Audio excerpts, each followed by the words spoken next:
Today, let's break down the common forehand mistakes amateur players make. First, your positioning. Many players can't rotate properly because they stand too close to the table. When you're too close, a deep ball's first bounce will jam you, leaving no time for body rotation. Even for a forehand drive, stay a forearm's length from the table. This gives you space to rotate into the ball. Standing too close forces you to use only your arm, causing your contact point to be consistently late. The second issue is your stance. Many of you still use the traditional angled stance. An angled stance deceives you into thinking you've rotated. But you can't actually release power from your body.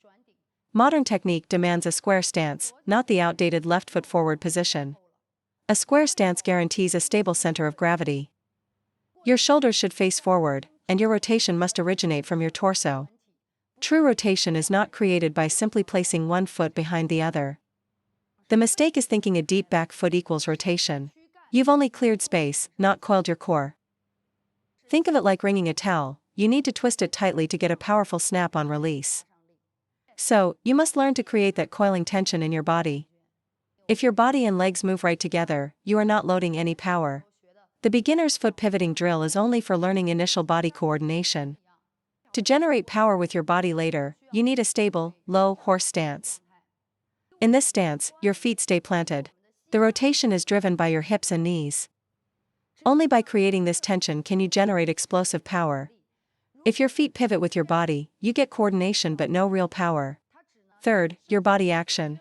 Most players rotate on a flat, horizontal plane. When you rotate horizontally, your right shoulder and hand naturally rise too high. With a high backswing, your stroke path will dip down before it goes up. This is the primary reason why so many players net the ball when looping backspin or topspin. Horizontal rotation causes the shoulder to pull back, making the arm drop down before moving forward and up. This type of swing makes it very difficult to grip the ball and lift heavy backspin. To fix your loops and stop hitting the net, you must rotate with your shoulder down. Amateur players almost always rotate with a high shoulder, elbow, and hand. This might work for flat hits, but it creates numerous problems when you try to loop. Your rotation must be a downward rotation, using your body to drive force towards your waist. Only by doing this can you keep your right shoulder down and your arm relaxed, allowing for a better loop. Fourth, the shoulders. Why do you get jammed or hit through on your forehand side? The main reason is that you open up your shoulders too wide during your swing. The correct posture is to keep your chest slightly rounded, as if hugging a ball. Whether it's a forehand or backhand, your body should maintain this contained posture throughout the rotation. Many players let their arms fly open like they're doing stretches, especially on wide balls. Opening your shoulders is incorrect. You must keep your shoulders contained, framing the ball. Keep your hands in front of you. When you rotate right, it's the torso moving the arms, while the upper body frame stays intact.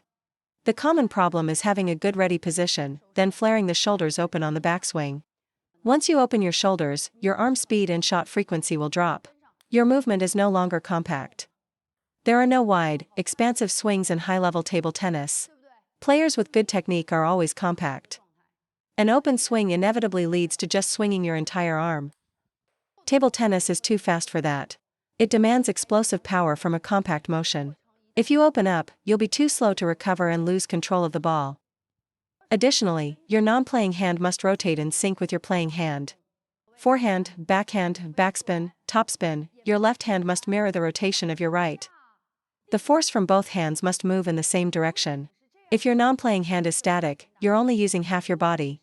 If it moves opposite, you'll compromise your balance.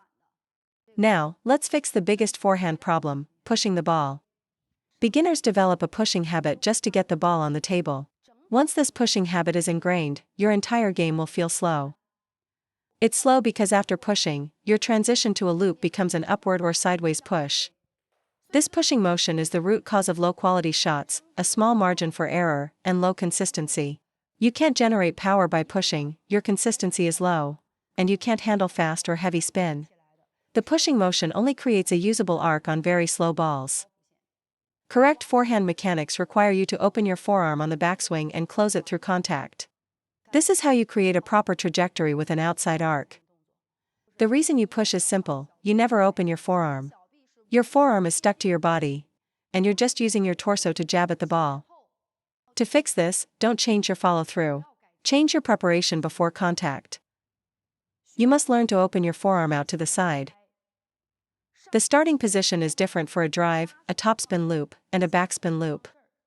We've discussed the ABC points of the loop before. A forehand drive starts from point B. A loop starts from point A. In a loop, you move from point A to point B to meet the ball. Then, you accelerate from B to C to generate power. That is the essence of table tennis power. So, the solution is to use your elbow as a pivot, and keep that elbow outside your body. The inside of your forearm should always face forward towards the table. If the inside of your forearm faces sideways, your stroke is cramped. Get your elbow out and open your forearm parallel to the end line. This is your point B.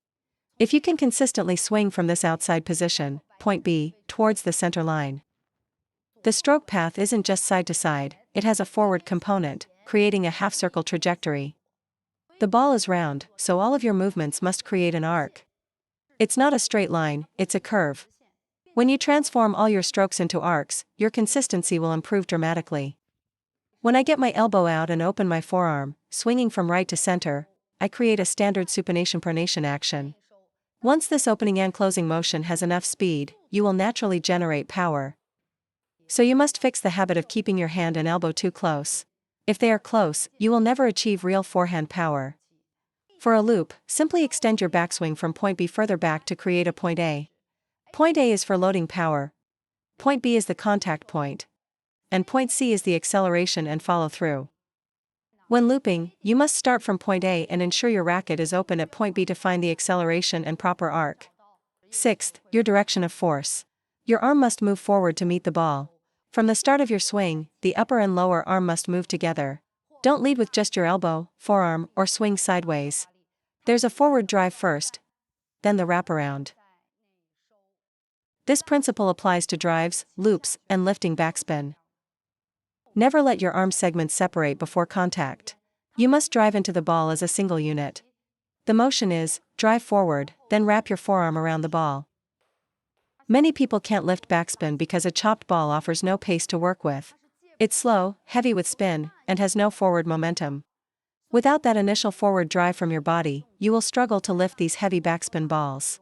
The forward drive gives the ball depth. Then, you add brush on top of that to lift it over the net. If you only brush upwards without driving forward, the ball will have an arc but won't have the distance to cross the table. The ball will arc up and then fall straight down into the net. In practice, your training partners often hit too hard and fast for you to learn properly. This forces you into a rushed, weak, and collapsed contact. You never complete the full meet and release motion. Some players set their ball machine to max speed, thinking it will improve their reaction time in matches. But being late in a match is a footwork and judgment problem, not a swing speed problem from a static position. If you try to drive forward against that kind of pace, the ball will fly off the table. So, if you feel your forward engagement is weak, you must practice with a slower, softer ball.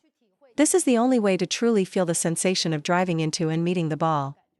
Only then will you be able to lift a sudden short chop or a heavy backspin ball in a real match. Otherwise, you'll only be able to attack the occasional high ball. Seventh, let's talk about the wrist. I believe the biggest issues for amateurs stem from their joints. A loose elbow leads to inconsistency. A tight shoulder makes you rigid. And a flippy wrist kills your accuracy. I often see shakehand players whose rackets are visibly wobbling when they try to generate power. First rule, your fingers must be firm on the racket. Do not let it wobble. Zero vibration. This is the first critical point. Second, for a forehand drive, your wrist must be fixed in a neutral position, aligned with your forearm. No flexing, extending, or rotating. But what about looping or ripping? Yes, you use your wrist, but only at the right moment. Throughout the entire backswing and approach to the ball, the wrist stays stable. Don't start snapping it early. At the precise moment of contact, you apply a tiny, sharp action with your fingers. Remember, this action comes from your fingers, not your wrist. Use the fingers at contact, then immediately tighten your grip. If your fingers relax, you lose all control of the shot. So, after that initial brush, your hand and fingers must stay firm as your arm accelerates through the ball. That's how you stay consistent. Many players are less consistent when they try to brush because they use their wrist and fingers throughout the entire swing. When you try to both brush and hit with a loose wrist, your loop will be erratic. At the moment of contact, any wobble, softness, or flip in your wrist will cause an immediate error. In a proper loop, the hit and the brush happen at the same time. Driving into the ball is the hit. Grazing the ball is the brush. At the moment of contact, a good loop must have both. You are brushing the ball while driving through it. This is the only way to meet the requirements of a quality loop.